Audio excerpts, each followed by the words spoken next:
एससीची किती आतापर्यंत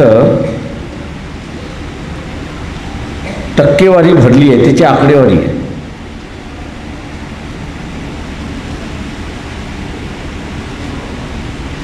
त्या आकडेवारीप्रमाणे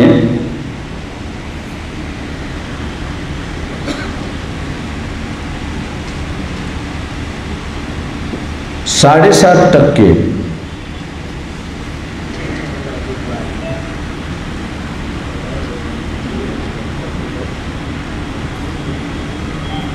म्हणजे जजमध्ये आदिवासींचं प्रमाण हे 1.3%, म्हणजे 2% सुद्धा नाही अशी असणारी परिस्थिती आहे. एससीचं प्रमाण ज्युडिशरीमध्ये 2.8 म्हणजे 3% सुद्धा नाही अशी असणारी परिस्थिती आहे.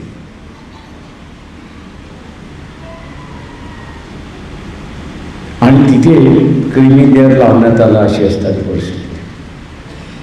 म्हणजे जे होतं ते काढून घेण्यात आलं अशी परिस्थिती आहे. मी त्याच्याशी आपण नंतर बोलू. पण ओबीसीने आता एक लक्षात घेतलं पाहिजे की ओबीसीची टक्केवारी सुद्धा मी सांगतो किती आहे. ओबीसीची टक्केवारी जी आहे ज्युडिशरीमध्ये ती 11% आहे. आणि त्या 11% म्हणजे मॅजिस्ट्रेट ह्याच्यामध्ये जी आहे ती त्याच्यामध्ये 90% आहे. म्हणजे वरच्या ह्याच्यामध्ये फक्त 2% अशी असणारी परिस्थिती.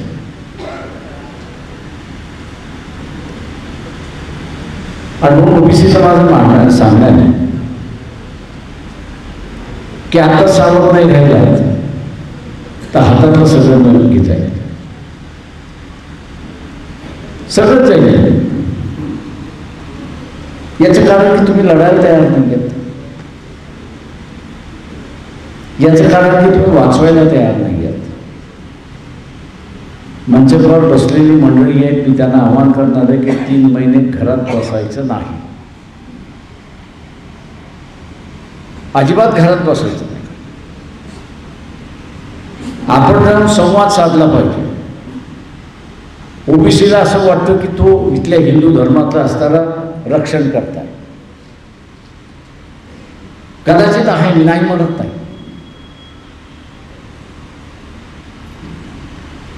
पण रक्षण करता होण्यासाठी सत्ताधारी व्हावं लागतं हे पहिल्यांदा आहे.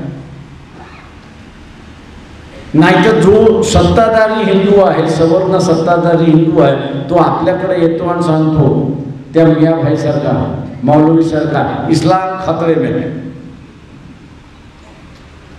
काय सांगतो मौलवी? इस्लाम खतरे में है. तुम्ही एकदा त्या मौलवीला विचारलं, एक तो सामने बैठने वाले जो है या आप दोनों में से इस्लाम छोड़ने वाले हो क्या? तो वो तो तोबा तोबा कैसे बात कर रहे हो? तो भी त्यांना म्हटलं तोबा तोबा नहीं, तुम आप जब कह रहे हो कि इस्लाम खतरे में है तो इसका मतलब है एक तो आप या सामने वाला इस्लाम को छोड़ने के लिए तैयार है. जब आप छोड़ने के लिए तैयार नहीं तो खतरा कहाँ से आ रहा है? तसं मी इथल्या असं ओबीसीला विचारतो की आपल्या घरातला असणारा देवाला आपण काही काढणार नाही. वाडवडिलांचं असणारं जे पूजा अर्चा चालते ती आपण तशीच करणार आहोत. आणि मग खतरा कुठला? हा खतरा कुठला? तर हा खतरा आपण लक्षात घ्या की धर्मावरती नाही, हा खतरा तुमच्या आरक्षणावरती आहे, हे लक्षात घ्या.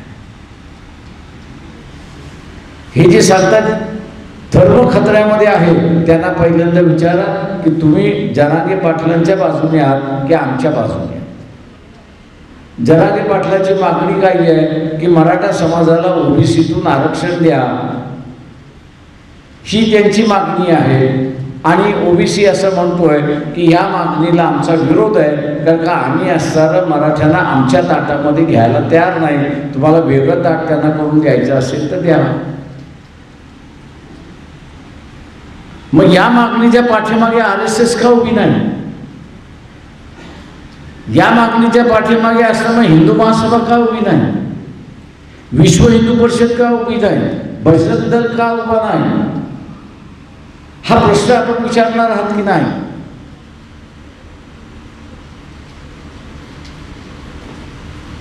जर ओबीसी हिंदू आहे तो हिंदूचं रक्षण करत असेल, तो रक्षण करत असेल, तर मग तुम्ही आमचं रक्षण का करत नाही? इथे मग तुम्ही आम्हाला वाऱ्यावरती का सोडताय?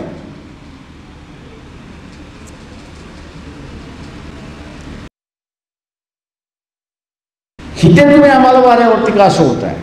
हा ओबीसी लक्षात घेतलं पाहिजे, विचारलं पाहिजे, तरच त्यांना उत्तर मिळेल अशी असणारी परिस्थिती. या विधानसभा निवडणुकीमध्ये ओबीसींकडे दोन गोष्टी, आरक्षण वाचवायचा की धर्माला मतदान, कोणाला मतदान द्यायचं? मी इथल्या ओबीसीना विचारतो, कोणाला मतदान द्यायचं? आरक्षणासाठी मतदान करायचं की धर्मासाठी मतदान करायचं? आता हा आरक्षणासाठी आहे तर गावोगावी जाऊन आपण असा प्रचार केला पाहिजे की आपलं मत यावेळेस आरक्षणासाठी. गावोगावी जाऊन आपण असा प्रचार केला पाहिजे की यावेळेस माझं मत आरक्षणासाठी. आता इथे आपण एक लक्षात घेतलं पाहिजे की कुणबी म्हणून सुद्धा ओबीसी आहे, तो ओबीसी आहे बरोबर आहे, आरक्षणासाठी तो कुणबी होतो, पण त्याला आपण असं विचारलं पाहिजे की उद्याची जी नवीन विधानसभा येणार आहे त्या विधानसभेमध्ये आरक्षणाला धोका आहे हे आपण लक्षात घ्या. तो धोका काय आहे? काय का शरद पवार असं म्हणून गेले की 225 समाजाचे आमदार आम्ही आणू. समाजाचे म्हणजे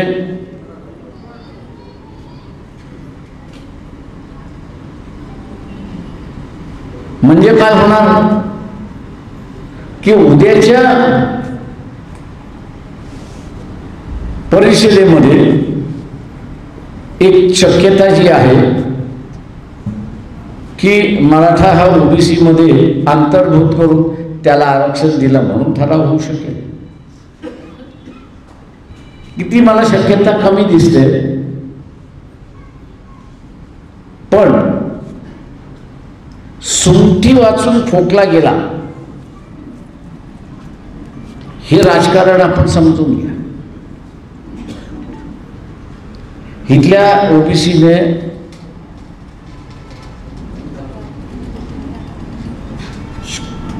काहीतरी जळते.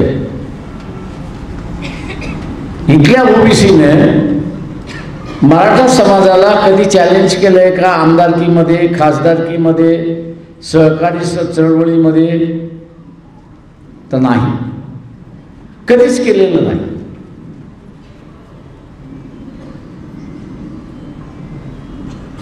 जरांगे पाटलाच्या निमित्ताने, जरांगे पाटील यांच्या निमित्ताने हा जो गरीब मराठा आहे की ज्याला मी रयतेचा मराठा म्हणतो, आणि सत्तेतला मराठा जो आहे तो 169 कुटुंब महाराष्ट्रातली सत्ता आहे, ते निजामी मराठा आहेत.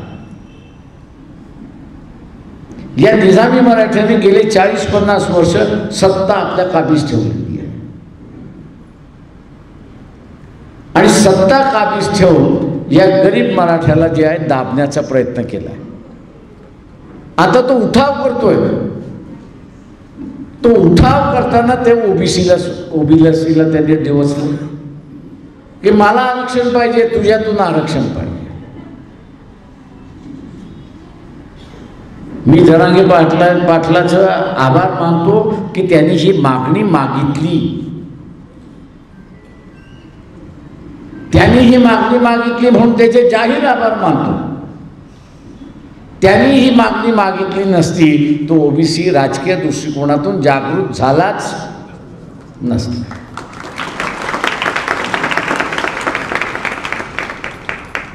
आणि त्याची मान कधी कापल्या गेली असती हेही त्याला कळलं नसतं. तेव्हा जरांगे पाटलाने जागृत केलं, ओबीसी जागृत झाला आणि आता तो म्हणतोय की मी माझं आरक्षण वाचवणार. चांगली गोष्ट. पण हे भांडण आपण लक्षात घ्या. मी म्हणतोय की इथला असणारा ओबीसी जो आहे तो कुर्बानीचा बकरा आहे. तो कुर्बानीचा बकरा आहे. तो कोणासाठी कुर्बानीचा बकरा आहे? तर श्रीमंत मराठा आणि गरीब मराठा. या गरीब मराठा जो आहे तो म्हणतो थोडस मला असणारा ताकदवर होऊ द्या, याला उलटून लावल्याशिवाय राहणार नाही. या निजामी मराठ्याला मी उलटून लावल्याशिवाय राहणार नाही. आणि ती ताकद येण्यासाठी तो ओबीसी मध्ये यायला बघतो. मित्रो, आणि या निजामी मराठा श्रीमंत मराठ्याने नवीन डाव त्या ठिकाणी टाकला आणि तो म्हणजे की विधानसभेनंतर ओबीसीची जी मागणी आहे की जात न्याय जनगणना झाली पाहिजे, ती ताबडतोब मान्य करतील. ती ताबडतोब मान्य करतील आणि ताबडतोब मान्य करून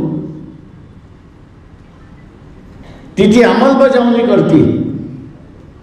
पण त्याच ठरावाबरोबर अजून एक ठराव केला जाईल की जात गणनेची आकडेवारी जोपर्यंत येत नाही आणि आकडेवारी येत नाही तोपर्यंत टक्केवारी कळत नाही आणि टक्केवारी जोपर्यंत कळत नाही तोपर्यंत ओबीसीच्या आरक्षणाला हे सभागृह स्थगिती करते. हे सभागृह स्थगिती करते. आरक्षणाचं काय झालं? बट्ट्याबोल झाला. कोर्टातून असणाऱ्या ओबीसीच्या आरक्षणाला स्थगिती आहे की नाही आहे? आहे की नाही आहे? आहे ना. तोच मार्ग अवलंबला जाईल. मला काही महाभाग बघतात की आपण कोर्टामध्ये जाऊ. म्हटलं निश्चितपणे जाऊ. पण म्हटलं आपल्याला कोर्ट जे आहे, माझी झारखंडचे असणारे मुख्यमंत्री शिबू सोरेन ते एका काळी आमच्या बरोबर लोकसभेमध्ये होते. नरसिंहरावचं सरकार होतं, पाडण्यावरती आम्ही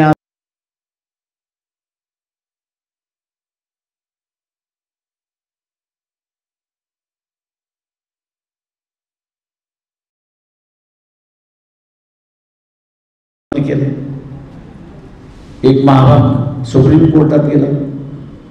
कोर्टाने SIT बसवली. पैसे मतदान याचं जोड लागलं. याचा जोड लागला. पण कोर्ट काय म्हणाला? आम्ही काहीच करू शकत नाही. कोर्ट म्हटलं आम्ही काहीच करू शकत नाही. याचं कारण की सभागृहातलं जे कामकाज आहे ते कोर्टाच्या बाहेर आहे. ते कोर्टाला अधिकार नाही तपासण्याचा. आणि म्हणून आम्हाला उघड्या डोळ्यांनी दिसत असलं तरी आम्हाला आंधळं व्हावं लागतंय आणि ती फेटाळण्यात आली. उद्या ठरावाचं तेच होणार आहे की सभागृहाचा ठराव आहे, आम्ही त्याच्यामध्ये हस्तक्षेप करू शकत नाही आणि तुम्ही बघून घ्या, अशी असणारी परिस्थिती आहे. आणि म्हणून आरक्षण वाचलं पाहिजे यासाठी ओबीसीकडे आम्ही असं एक टार्गेट दिलेलं आहे. आतापर्यंत किती ओबीसीचे असणारे आमदार झाले आपण बघितलं का? किंवा या आत्ताचे जे सभागृह डिझॉल्व्ह होईल त्याच्यामध्ये किती ओबीसीचे आमदार आहेत? कोणाकडे आकडेवारी आहे का?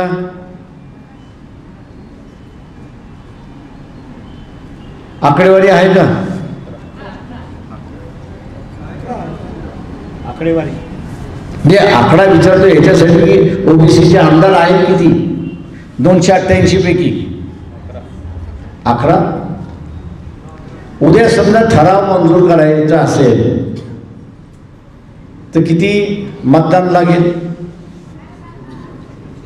किती मतदान लागेल? ठराव मंजूर करण्यासाठी किती आमदार लागतील? 145. तेव्हा ओबीसीचं असताना आता टार्गेट असलं पाहिजे की आपल्याला 145 आमदार असणं सगळ्यात महत्त्वाचं आहे. हा 145 आमदाराचा निवडून आणायचे असेल तर पहिल्यांदा 100 आमदार हे आपण ओबीसीचे आणले पाहिजे. 100 आमदार आपण ओबीसीचे आणले पाहिजेत. मी जसं म्हणालो की इथला असणारा कुणबी आरक्षणासाठी ओबीसी, पण विदर्भाच्या आंदोलनामध्ये हा कुणबी सहभाग नाही. तो मग कुणाच्या इशाऱ्यावरती चालतो? तर पश्चिम महाराष्ट्राच्या पाटलाच्या इशाऱ्यावरती चालतो. तो पश्चिम महाराष्ट्राच्या पाटलाच्या इशाऱ्यावरती चालतो.